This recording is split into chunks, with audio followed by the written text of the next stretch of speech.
အားလုံးမင်္ဂလာပါခင်ဗျာဒီနေ့ကတော့ကျွန်တော်တို့ထိုင်အောင်ဒီမှာရွှေပြောင်းအလုပ်သမားတွေကျွန်တော်တို့ AC ဖွဲ့နေနေပေါ့နော်ကျွန်တော်တို့ဒီလက်ရှိအလုပ်သမားတွေခက်ခဲနေတယ်ပေါ့မင်းနဲ့ပတ်သက်တဲ့အကြောင်းအရာလေးတွေကိုကျွန်တော်ဒီနေ့သတင်းထုတ်ပြန်ပေးမှာဖြစ်ပါတယ်ပြီးတော့ကျွန်တော်တို့မြန်မာနိုင်ငံဆိုတာဝန်ရှိသူတွေနဲ့မြန်မာနိုင်ငံလုပ်ငန်းဝန်ကြီးဌာနကိုလည်းကျွန်တော်တို့ကတောင်းဆိုမှာဖြစ်ပါတယ်ဟုတ်ကဲ့အဓိကအခုအောက်မှာဖြစ်နေတဲ့ပြဿနာတွေကတော့ကျွန်တော်တို့ပိုင်းအောင်ဘက်ကနေပြီးတော့ကျွန်တော်တို့ CI စိမ်းအောင်စာအုပ်ပြောင်းထားတယ်ပိုင်းအောင်ဘက်ကနေပြီးတော့ဒီလိုစာအုပ်ကြီးအနည်းအောင်ပြောင်းထားတယ်အဲ့လိုလူတွေခက်ခဲဖြစ်နေတာတွေ့ရတယ်ခင်ဗျာသူတို့ဘာလဲဆိုတော့ကျွန်တော်တို့ဒီစာအုပ်ပြောင်းလိုက်တဲ့အခါမှာကျွန်တော်တို့ဒီပိုင်းအောင်ဘက်ထဲမှာကျွန်တော်တို့ဒီဝက်ပါမစ်ပါပြီးသားပဲဒါပေမဲ့အခုလိုမျိုးဒီ100တန်လေးပေါ့နော်ဒီ100တန်လေးနောက်ထပ်ဒီနံပါတ်အတစ်ထက်တဲ့ဟာလေးမပြောင်းတဲ့လူတွေဒီအောက်မှာလုံးဝတက်လာလို့မရဘူးအခုအဲ့ဒီအကြောင်းလေးကိုကျွန်တော်ကပြောပြချင်တာဖြစ်တယ်ဟုတ်ကဲ့အခုဒီပိုင်းအောင်ဘက်လှုပ်လိုက်တဲ့လူတွေကဝက်ပါမစ်တွေပါပြီးသားလုံးခွင့်တွေပါပြီးသားပေါ့နော်ကျွန်တော်နေတိုင်းခွင့်တွေပါပြီးသားစေုံကူတာခွင့်တွေပါပြီးသားဒီထဲမှာပုံချစိတ်တွေအားလုံးကျွန်တော်ထိုင်းဆိုကဂျဟာငံလို့ခေါ်တယ်အလုပ်သမားရုံးပေါ့နော်ဒီအလုပ်ကိုင်ခန့်ထားလုပ်ကိုင်ရှာဖွေခန့်ထားရေးရုံးမှာကျွန်တော်တရားဝင်သွင်းထားပြီးသားဖြစ်တယ်ဒီပိုင်းအောင်ဘက်ကင်ဆောင်ထားတဲ့အလုပ်သားတိုင်းဝက်ပါမစ်ဖို့နိုင်ငံတော်အခွန်ကိုစောင့်ပြီးသားဖြစ်တယ်အဲ့ဒီအလုပ်သမားတွေဟာကျွန်တော်တို့ဒီလို CI နေပြောင်းလိုက်တယ်စောက်ကြီးတွေပြောင်းလိုက်တယ်အစပိုင်းမှာကျွန်တော်ထိုင်းဆိုကတတ်မှတ်ထားတာအဲ့ဒီဝက်ပါမစ်နဲ့ဆက်နေလို့ရတယ်နောက်ပိုင်းကျမှလုံသမားတွေတော်တော်များများဒီစာအုပ်တွေပြောင်းပြီး CI တွေပြောင်းပြီးတဲ့အချိန်ကျမှကျွန်တော်100တန်းဝက်ပါမစ်လေးခုနဝက်ပါမစ်လေးပြောင်းရမယ်ဆိုပြီးတော့ကျွန်တော်တို့ထိုင်းဆိုကဘက်ကထုတ်ပြန်ကြေညာပါတယ်အဲ့ကြောင့်အလုံသမားတွေကအားလုံးလုံးကုန်ပြီအခုဆိုရင်ကျွန်တော်ကြံတွင်းလုတ်ပိတ်ရမှာမြန်မာလုံသမားတွေတိတ်နေချီပြီးတော့ကျွန်တော်မြန်မာပြည်ကိုပြန်ရောက်သွားတာကိုတွေ့ရတယ်ထွက်ပြန်လေရတယ်အိမ်ပြန်ကြရတယ်ကျွန်တော်တို့နေရက်ကိုပြန်ကြတာတွေ့ရတယ်ခုအဲ့လုံသမားတွေအခုဆိုရင်တက်လာလို့မရတော့ဘူးဗျာဘာဖြစ်လို့လဲဆိုတော့ခုဒီ100တန်းလေးဒီ100တန်းလေးမပြောင်းထားတဲ့အတွက်ကျွန်တော်တို့ထိုင်းဆိုရရဲ့တတ်မှတ်ချက်ရကျွန်တော်တို့မပေးတတ်တော့ဘူးဝက်ပါမစ်မရှိတဲ့လူဖြစ်တတ်မှတ်လိုက်တယ်တကယ်တမ်းတော့ဒီလူသမားတွေကပိုင်းအောင်ဘက်နဲ့တူဝက်ပါမစ်ပါပြီးသားလူတွေဖြစ်တယ်ပိုင်းအောင်ဘက်ကင်ဆောင်ထားတဲ့လူတွေဝက်ပါမစ်ကိုဂျဟာငံမှာတရားဝင်သွင်းပြီးသားဖြစ်တယ်အခုမှကျွန်တော်တို့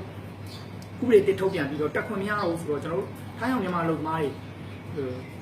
တောင်းနဲ့ချီပြီးတော့နစ်နာပါဘူးအိမ်ပြန်တဲ့လူသမားတွေဟာတိန်းနဲ့ချီပြီးတော့ကျွန်တော်တို့ရှိတယ်လို့သိရတယ်ခံမှန်းစင်းနေရအခုဆိုရင်လုံးဝတက်လာလို့မရတော့လူတွေတချို့လည်းစိတ်ညစ်ပြီးတော့မတက်လာတော့တဲ့လူတွေပြန်တက်လာရင်လည်းဒီစာအုပ်ဝက်ပါမစ်မစုံတဲ့အတွက်အခက်အခဲဖြစ်မှာလန်ခီမှာလည်းအခုတချို့တွေတက်လာလို့ရတယ်လို့ပြောတယ်ပိုင်းအောင်လေးစာအုပ်ပြောင်းထားတဲ့လူတွေပိုင်းအောင်လေးပြီးတော့CI စိမ်းအောင်စာအုပ်ပြောင်းထားတဲ့လူတွေတက်လာလို့ရတယ်လို့တော့ပြောတယ်တိုးပေမဲ့လန်ခီမှာကျွန်တော်တို့ဂိတ်တွေရှိတယ်မဲဆောင်းနဲ့ကျွန်တော်တို့ဒီဘန်ကောက်နဲ့ဆိုရင်ကျွန်တော်တို့နန်းမှာလန်ခီဂိတ်တွေရှိတယ်တောင်မော်တွေမှာစစ်စေးဂိတ်တွေရှိတယ်စစ်စေးဂိတ်တွေ၄ဂိတ်လောက်ရှိပါတယ်တဂိတ်ကို1000လောက်ပေးမှလာတယ်ဒီပိုင်းအောင်ဘက်ကနေပြီးတော့ဒီစာအုပ်ပြောင်းထားတဲ့လူတွေစာအုပ်အနီးစိမ်းတွေပြောင်းထားတဲ့လူတွေပြန်တက်လာမှရှိတယ်လို့သိရတယ်တကယ်ကို1000ဆို4ဂိတ်ဆို4000လောက်ကုန်နေတဲ့သဘောပါအရင်တော့ဆို100ပေးလိုက်လို့ရတဲ့ဂိတ်ကအခုက1000နဲ့ချီပြီးတော့1000နေတယ်အဲကျွန်တော်တို့အဲ့လိုပိုင်းလေးတွေရှိတယ်အဲ့တော့ကျွန်တော်တို့သူတို့ပြောချင်တာကတော့ကျွန်တော်တို့ထိုင်းနိုင်ငံတော့ထိုင်းဆိုရကတော့သူ့ရဲ့နိုင်ငံရဲ့သူ့ရဲ့ဥပဒေတိုင်းသူကတတ်မှတ်ထုတ်ပြန်မှာဖြစ်တယ်သူဥပဒေတိုင်းလုပ်ဆောင်မှာဖြစ်တယ်အဲ့ဒီပိုင်းမှာကျွန်တော်တို့မြန်မာနိုင်ငံဒီအလုပ်သမားဝန်ကြီးဌာနနဲ့တူကျွန်တော်တို့မြန်မာတန်ရုံအလုပ်သမားတန်ရာရှိတွေကကျွန်တော်တို့အလုပ်သမားတွေလက်ရုံးကြီးတွေဖြစ်နိုင်တယ်ကျွန်တော်တို့အလုပ်သမားတွေအတွက်စင်ပြေတက်ရှူချောင်စေမဲ့နီလန်းလေးတွေကိုကျွန်တော်ထိုင်းဆိုရစီမှာကျွန်တော်တို့နိုင်ငံတွဲဆုံဆွေးနွေးတဲ့ချစ်ကြည်ဆွေးနွေးပွဲကြီးတွေမှာထက်ပြီးတော့ထည့်သွင်းပြီးတော့ Google Site နဲ့ကျွန်တော်တို့လေးထားပြီးတော့ဆွေးနွေးပေးစီခြင်းတယ်အခုဆိုရင်ကျွန်တော်တို့အလုပ်သမားတွေတောင်းနေချီပြီးတော့မျက်နှာသွားတဲ့သဘောပါအခုဆိုရင်ကျွန်တော်တို့ထိုင်းရောက်မြန်မာအလုပ်သမားတွေမိမိကိုပြန်တယ်ပြန်တက်လာလို့မရတော့အခက်အခဲရင်ဆိုင်နေရတဲ့လူအများကြီးပါကျွန်တော်တို့နေ့စဉ်ပုံဆက်ပြီးတော့ဘယ်လိုတက်လို့ရမလဲဆိုတဲ့လမ်းကြောင်းအနေနဲ့ကျိုးလဲရတဲ့လမ်းနဲ့ပြန်တက်လာတယ်ကျိုးလဲအောက်လမ်းနဲ့ပြန်တက်လာတယ်အဲ့လိုမျိုးတွေဖြစ်နေမှောင်ခိုစနစ်ကိုပြန်သွားနေတယ်ဒီပန်းရောင်ကတ်တွေရှိရတာနဲ့စာအုပ်ကြီးတွေရှိရတာနဲ့အစိမ်းရောင်ရှိရတာအခုမြန်မာလူသမားတွေကပွဲစားတွေကယ်ရီတွေလူမောင်ကိုဒေကို1000ဝဲ1000ကျော်ပေါ့နော်လူပို့ပေးတဲ့ပွဲစားတွေပေါ့နော်1000ဝဲ1000ကျော်ပေးပြီးတော့အရင်ခစ်ခါလို့ပြန်တက်လာနေရတယ်စာအုပ်ကြီးတွေလက်ထဲပိုက်ပြီးပေါ်ရောက်မှ100တန်ကိုပြန်ပြောင်းမယ်ပြီးတော့မှပြန်လုပ်မယ်ဆိုတဲ့ပုံစံမျိုးနဲ့အဲ့တော့ကျွန်တော် passport ကိုင်ထားလို့မြန်မာလူမားတွေအရင်မျက်နှာနေတယ်ဒါတွေကကျွန်တော်အောက်ချိန်မှာဖြစ်နေတဲ့ဖြစ်ပျက်တွေဖြစ်တယ်အဲ့တော့ကျွန်တော်တို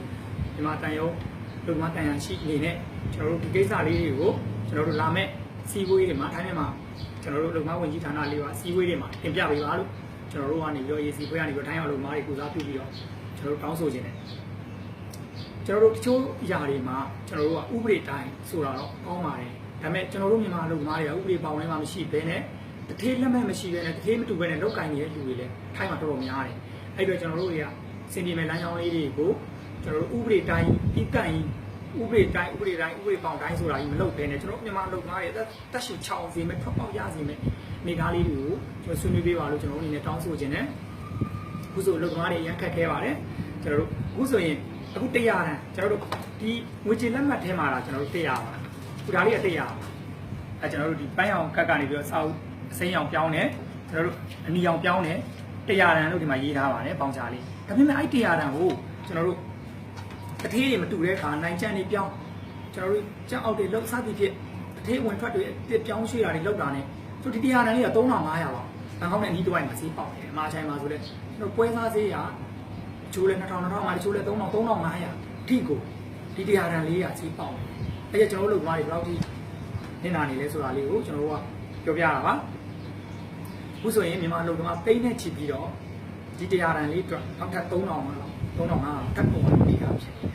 ဒါလည်းရင်တော့ဆိုရင်ဒီ CI တွေမလုပ်ခင်တော့ဆိုရင်ဒီပန်းရောင်ဘက်ထဲမှာ firewall ပါမယ်နေလို့ရတယ်ဆိုတော့ပြောခဲ့တာပါအခု CI လုပ်ပြီးနောက်ပိုင်း CI စာအုပ်တွေလက်ထဲရောက်စာအုပ်မီတွေပြောင်းပြီးတော့လက်ထဲရောက်မှသာကျွန်တော်တို့100တန်းပြောင်းအောင်မယ်ဆိုလို့ဖြစ်သွားတဲ့အနေအထားဖြစ်ပါတယ်အဲ့တော့ကျွန်တော်တို့ဟို policy တွေပြောင်းတယ်ကျွန်တော်တို့ထိုင်းမြန်မာအစည်းအဝေးတွေလုပ်တယ်ဆိုရင်လည်းကျွန်တော်မြန်မာတိုင်ရောက်လုံမတန်ရှင်းနေတယ်ကျွန်တော်တို့ထိုင်းရောက်မြန်မာလုံမတွေကိုလင်းမြင်တာမှုရှိအောင်ဘာတွေပြောလဲဘာတွေစည်းဝေးလဲဆိုတော့ချပြပါမီဒီယာတွေနဲ့ဆင်ကျွန်တော်တို့လူသိများတဲ့မီဒီယာတွေလူသိများတဲ့ social network တွေလူသိများတဲ့ internet ကွန်ရက်တွေကနေပြီးတော့ပြန်လည်ချပြပေးပါဒါမှသာလေကျွန်တော်တို့မြန်မာလုံသမားတွေကဒီလက်ရှိထိုင်းမြန်မာအစည်းအဝေးမှာထွက်ပေါ်လာတဲ့ policy တစ်တွေဥပဒေတစ်တွေကိုမြန်မာလုံသမားတွေအနေနဲ့နေ့စဉ် update like သိရှိမှာဖြစ်ပါတယ်ဒါလေးကိုကျွန်တော်ကသူတို့တောင်းဆိုခြင်းနဲ့ပူလောလောဆယ်မှာတော့ပန်းရောင်ဘက်ကနေစာအုပ်အနီပြောင်းထားတဲ့လူတွေပန်းရောင်ဘက်ကနေပြီးတော့ CI စိမ်းအောင်စာအုပ်ပြောင်းထားတဲ့လူတွေကျွန်တော်တို့ထိုင်းနိုင်ငံပြန်ဝင်ခွင့်မရမယ်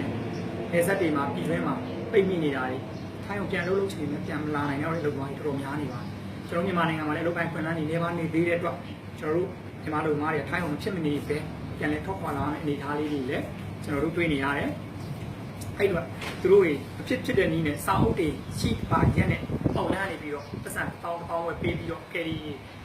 ဒီလူပွဲသားတွေကိုပတ်စံတောင်းဝယ်ပေးပြီးတော့ပေါက်ဖို့လမ်းကြောင်းပြန်ဝင်လာတဲ့အနေအထားတွေဖြစ်နေပါတယ်။ဝေဒါလေးတွေကိုကျွန်တော်တို့ထိုင်းရောက်မြန်မာရွှေတောင်းအလုပ်မားတွေကိုစားကျွန်တော်တို့ AC ပွဲကနေပြီးတော့တောင်းဆိုပေးတာပါဒီဗီဒီယိုဖိုင်လေးကိုထပ်လူကြီးတွေတွေ့ခဲ့မယ်ဆိုရင်ကျွန်တော်တို့တောင်းဆိုတဲ့အခက်အခဲလေးတွေကိုလာမယ့်အစည်းအဝေးမှာတင်ပြပေးပါလို့ကျွန်တော်တို့အနေနဲ့တောင်းဆိုရင်ကျွန်တော်တို့လေးစားစွာနဲ့တောင်းဆိုရင်းနဲ့ AC မှာမေးပွဲရဒီနေ့သတင်းလေးတစ်ခုထုတ်ပြန်ကြေညာပြီးဖြစ်ပါတယ်ဟုတ်ကဲ့။ထိုင်းအောင်မြန်မာရှိတောင်းအလုပ်သမားတွေပြည်မြေပြန်တဲ့အလုပ်သမားတွေပါဝင်ထိုင်းမှာရှိတဲ့အလုပ်သမားတွေရောလမ်းကြီးတွေတွားလာမှုတွေအဆင်ပြေပြီးတော့ထိုင်းနိုင်ငံမှာနေထိုင်ခွင့်တွေနဲ့အားလုံးအဆင်ပြေချုံးဝေးပါစေလို့ကျွန်တော်တို့ AC မှာမေးပွဲဆုတောင်းပေးလိုက်ပါတယ်။ကျေးဇူးပါ